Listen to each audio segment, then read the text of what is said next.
Welcome to Stuff You Missed in History Class from HowStuffWorks.com.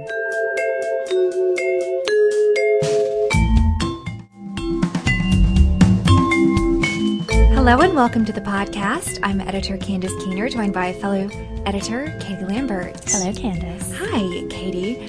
We are going to be doing something a little bit different for Stuff You Missed in History Class today. We don't usually begin the history lesson with a reference to the Talmud or the Bible, but we have an interesting facet of religious history that may have influenced a piece of history in Prague during a time when Jewish ghettos were very much alive and a part of the city's landscape. An unfortunate, I should say, part of the city's landscape. I don't know if y'all have ever heard of a golem. The first time I came across one was reading the novel The Amazing Adventures of Cavalier and Clay. But it's basically a soulless, thoughtless lump of clay in the shape of a man that's been animated with some sort of life force. And the most famous golem is the Golem of Prague. And let's go back to 16th century Prague in the Jewish ghetto, when there was lots of anti-Semitic feelings. And there were allegations of blood libel, which basically means that people were saying the Jews were using the blood of Christians, and specifically Christian children, in some of their religious ceremonies, such as Passover, during the Seder meal. In the 16th century, one of the most famous rabbis who lived in Prague was Rabbi Lev, and today he's very much revered for his scholarly contributions to the Jewish community. He was a very prolific writer, wrote some 27 different books about Jewish philosophy, Jewish mysticism, and helped propagate ideas about the idea of Jewish exile and Zionism, and really instilled in the Jewish people who were forced to live in the ghettos a sense of hope and a sense of purpose, despite the fact that they were being shut out of society and met with such opposition from the rest of Prague. And in the 1500s, it wasn't just anti-Jewish feeling. There were violent attacks, there were pogroms on the Jewish people, and basically they were in need of a protector. And the story goes that Rabbi Lev created a golem, I believe with some members of his family. He did. And this is where history turns a little bit to legend and folklore, so you'll have to pardon us on this tangent into semi-history, and then we'll get back to the facts. So according to legend, Rabbi Lev and his son-in-law and his best student set out to create a golem, which would be designed, automaton that it was, to protect the Jewish people of Prague. And the reason that Lev chose his son-in-law and the student was because they embodied the different elements that were necessary to make a golem. Lev had the element of air, the son-in-law fire, and the student water. And those together with the clay used to make the body of the golem and pure virgin spring water would have brought it to life. And I believe legend goes that Rabbi Lev used his knowledge of Kabbalah to make the golem come alive by, I think, writing one of the names of God on a piece of paper. Well, and it seems that there's different ways, from what I understand of what I've read about the very intense mystical and spiritual process behind creating a golem. It seems like there's a couple of different ways one could be created. Like you mentioned, putting sacred words on a piece of paper and attaching it to the golem's forehead would have brought it to life. In one version of the story I've read, they circled the body of the golem 7 times and then chanted sacred words. And other sources say that there's a special type of alphabet that's recited in accordance with the sacred name of God, and there's an activation word that brings the golem to life. One of the more common legends, I think, is that the word truth, it was inscribed on the golem's forehead. Right, and to be clear, the legend attributed to the Golem of Prague, of course you get into a very gray area when you start talking about religious tenets, because some people may hold those to be true and others may not ascribe to that particular religion. But in the case of the Golem of Prague, that's part of the legend, that the word truth was the activation word used to bring this golem to life. And after the golem came to life, it set about taking care of the Jewish people. It was said that he could be invisible and raise up spirits from the dead to help protect the people.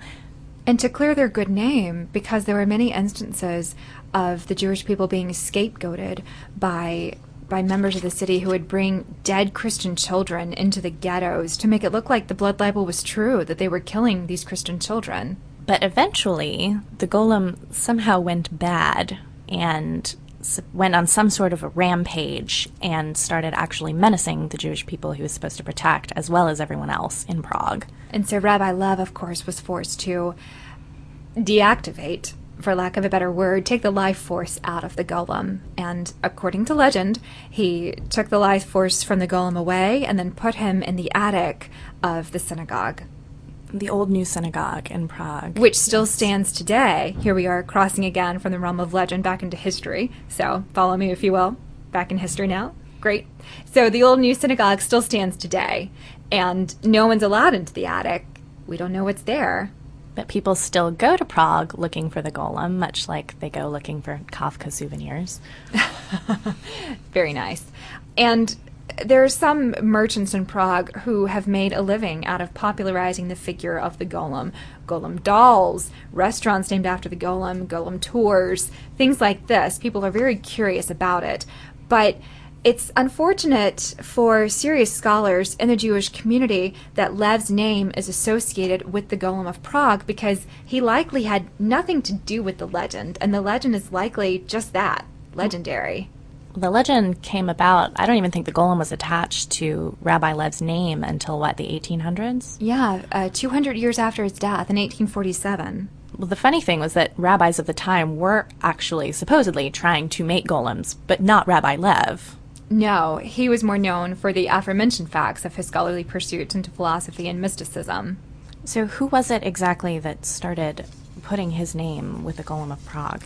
I'm not quite sure that I can put a name with that person, but I do know, like I said, in 1847, a book of Jewish folklore came out that attributed Lev to the Golem of Prague. And because Lev was so well respected in the Jewish community, he would have been very well known and very famous for his time. And so it's likely that the person putting together this compilation of folklore said, well, the Golem's pretty famous, so is Lev. They must be connected somehow, when in fact they were not. But that's not to say that the legend of the Golem hasn't influenced popular culture and the arts today, because it has, in very strange and interesting ways. The Golem has actually appeared on The Simpsons, in case you were wondering. And in 1920s German silent films, the Golem appeared as this lumbering, monstrous figure. And some sources say that that type of lumbering automaton went on to influence Frankenstein's monster. I watched a clip of that silent film actually today. You can find little bits of it on YouTube. Good to know.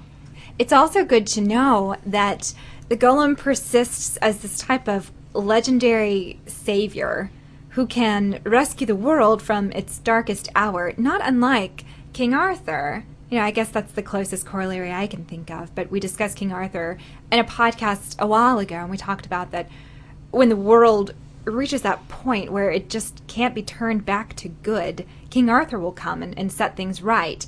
And part of the legend of the Golem that persists is that when we're in our darkest hour, the Golem will return and, I guess, walk the streets menacingly until things are good again. And the New York Times ran an article earlier this month about the Golem coming back in this time of crisis, and they quoted a derivatives trader, Jacob Roth, who's also a prominent member of the Jewish community, who explained that the Golem protects from, to quote him, global recession, Islamic fundamentalism, Russian aggression. It wouldn't be out of left field to say that these types of conditions are ripe for the Golem to come back. And he's certainly suggesting that the world is in a place now that it could use a Golem. But you raised a question to me earlier, Katie, when we were talking about the Golem that made a lot of sense. Because by definition, the Golem takes instruction, very literally. And unless it has that guiding force, what would happen? Well, exactly. And it's not a messiah that just comes. It's something that the people of a community create and give life to and then give direction to, even if the Golem of Prague was said to have gone on its murderous rampage. That's not generally what golems do. No, and I guess the part of the legend where I'm a little bit foggy is the idea of the Golem coming back. I think the New York Times was referencing the Golem of Prague specifically, that the Golem of Yes. Prague would come back.